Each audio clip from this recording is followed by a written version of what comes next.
Kia ora Miriama. My name's Santana, the student midwife working with Tanya today. Hello, how are you? Good, thank you. How are you? I'm good. Would you be okay if I did your postnatal check? Yeah, sure. Yeah, okay. So Miriama, we saw you 24 hours ago at birth care. How's it all Yes. going? It's going okay. It was quite a busy night. Yeah. We had a couple of good stretches through the night where he slept for about 3 hours. So it's been okay, not so bad. Yeah, it's good to hear. And I can see that you have your mum and partner around at Yeah. home. Is that helpful? Yeah, so definitely. Mum's doing all the cooking for me and Jim's off work for a couple of weeks as well, helping me out. So have you been eating well and drinking much fluid? Yeah, I'm really hungry. Yeah, I've been eating lots of food. Remember, it's important to maintain a healthy and nutritional diet. I recommend eating a few extra healthy snacks a day, just as you're breastfeeding, you can take a little bit more out of you. And I also recommend while you're breastfeeding to have a bottle of water next to you just to sip on. Cool, thanks. And how are your breasts feeling today? They're feeling okay. There's no pain. They're quite full. Oh, okay. That's quite normal around day 4 as you know that your breast milk's in. And how are your nipples feeling? They're actually okay as well. They're just a little bit sore when baby goes on, but Yeah. then they become quite comfortable after that. I would like to have a quick look at your nipples and your breasts, but maybe it would be a good time when baby Joe wakes up for a feed. Yeah. I would like to have a quick look and feel of your tummy. Would that be okay? Yeah, sure. So you could just lay down and snuggle baby Joe into you there. I'll just get you to lift your shirt up a bit. So I'm just feeling for your uterus. Sure. So it's about 4 fingers down, which is normal for day 4. I'm just feeling to make sure that it's in good shape and nice and firm. And this will continue to lower. Awesome. Can I give you a hand? Yeah, sure. Thank you. So it's only day 4 and it's normal to be bleeding. How is your bleeding going?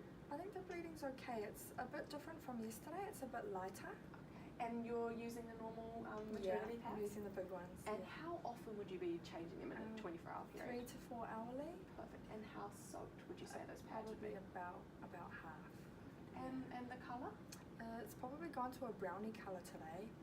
Okay, so the brownie colour is normal for about day 4. Yeah. Signs to look out for when to give Tanya a call would be if your pad was to be soaked within 30 minutes, if there is a bad odour or smell, bright bleeding, and if there are any clots present. Cool. It hasn't been like that. The bleeding's been pretty good.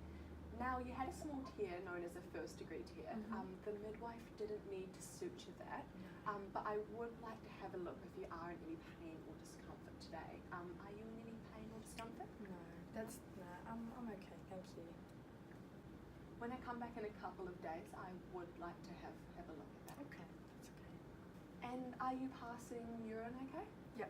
And is there any pain or stinging feeling while passing urine? No, it's been fine actually.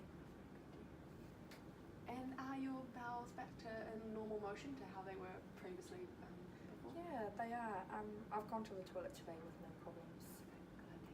And as we discussed earlier about diet and nutrition, are you sustaining a good diet with lots of iron, fruit and vegetables? Mum is cooking really healthy meals at the moment, so I'm really lucky. Perfect, that's very good to hear. And it's very important to think about nutritional foods for yourself and your baby. Yeah. I would just like to have a check of your legs if that's okay. Sure. So you have a little bit of swelling which is normal around day 4. I'm just checking for any DVT, lumps, swelling or redness. Yep. So are you feeling any pain in your legs at all? No. No? Great. They are looking fine to me. It's important for you to let me know if there are any changes. Yep. So have you been up and about and moving around? Yeah, I have. I've been mobilising quite well actually. That's always good to hear. So I can see baby Joe has woken up. His eyes look lovely and clear, and he's lovely and pink.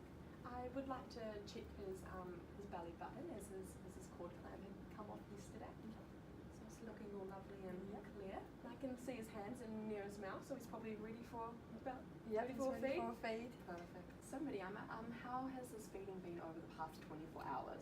It's been good. Like I feel like he's definitely becoming settled after his feeds, and he's sleeping and then just waking up, so I'm just giving him access to the breast really. Brilliant. And so wet nappies, how many has he had in the last 24 hours? Probably about 5. Perfect, that's great. It shows a great indication that he's getting a good supply of your breast milk. And we would expect for him to have about 5 wet nappies within a 24-hour period. Okay. And what colour are his stills? They're probably becoming more yellow from that greeny colour. Perfect. That's completely normal as the milk comes in. The transitional period occurs, and it goes from the black to a green to a more yellowy colour. Okay.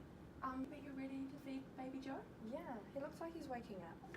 And are you okay if I watch you feed and check your nipples for any sign of any damage? That's fine. So I have observed Miriama have a feed, and everything's looking. Her breasts and nipples are looking okay.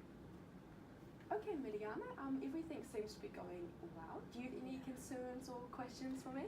No, I think you've pretty much covered it, to be honest. Perfect. Please call Tanya if you do have any concerns or questions, and I will be back to see you in the next couple of days, and we'll weigh baby Joe. Awesome. Thank you so Thank much. you.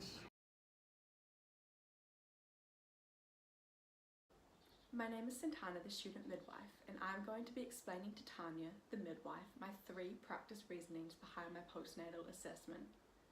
My first practice reasoning is the breast. Breasts 4 days postpartum should be full but not have cracked nipples. Some pain may occur when the baby first latches, but this shouldn't continue or persist throughout the feed. If the woman were to have cracked nipples, this is generally an indication of a poor latch. Poor latch can be a variety of causes, including the position of the baby, the anatomy of the mother, as she may have very large, flat or inverted nipples, or the baby could potentially have a tongue tie. With cracked nipples, women are more susceptible to infection. This could potentially lead to mastitis. It is very important as a health professional to witness a feed and to teach proper latching techniques to ensure a positive experience for the mother and her baby. When we're assessing the breast, it is important to look for any lumps, redness, pain, signs of engorgement, and temperature of the breast. We're wanting to assess the breast to ensure that these discomforts aren't occurring, and to make sure that the mother is comfortable. My second rationale is DVP, deep vein thrombosis. To assess deep vein thrombosis, I'll ask the woman if I'm able to assess her legs. It is important as a health professional to recommend that the woman mobilises if possible. This is to improve circulation and to prevent the development of thrombi. On day 4 postpartum, it is normal to see a woman with fluid in her legs.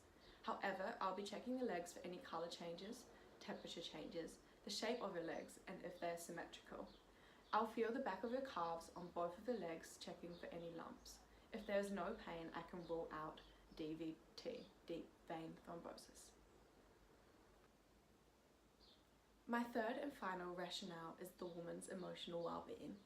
To assess the emotional well-being of a mother, it is important to ask how she is doing, how she is sleeping, and if she has support around her. Emotions are a very important part of a postpartum assessment, as a woman can typically experience what is known as the baby blues. Baby blues are generally demonstrated by tearfulness, irritability, and sometimes not being able to sleep. This is generally caused by factors including hormonal fluctuations, exhaustion, and the role of maternal adjustment. This is a normal part of a postpartum experience, and women are encouraged to go for walks, get fresh air, and talk to family members and friends.